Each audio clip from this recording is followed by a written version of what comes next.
ரட்சிப்பானது எல்லோருக்கும் உள்ள காரியம் என்ற விதமாக நாம் பிரசங்கிக்க வேண்டியதாய் உள்ளது. ஆனால் அது எல்லோருக்கும் அல்ல என்று நாம் அறிவோம். தெய்வீக சுகத்தையும் அது எல்லோருக்கும் உரியது என்றுதான் நாம் பிரசங்கிக்க வேண்டும். இருப்பினும் அது எல்லோருக்கும் அல்ல என்று நாம் அறிவோம். புரிகின்றதா? உலக தோற்றத்துக்கு முன்னர் மீட்பின் புத்தகத்தில் பெயர் எழுதப்பட்டு உள்ளவர்களை மாத்திரம் மீட்கும்படியா இயேசுவானவர் வந்தார்.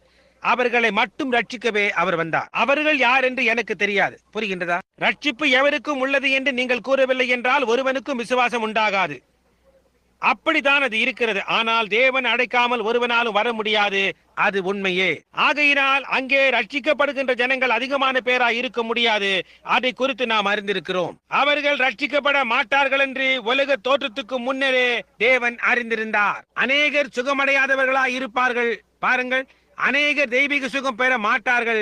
அவர்களால் முடியாது. அதை கிரகித்துக் கொள்ள அவர்களால் முடியாது. அது என்ன என்றே அவர்களுக்கு தெரியாது. அநேகருக்கு தெரியாமலே இருக்கும். ஆனாலும்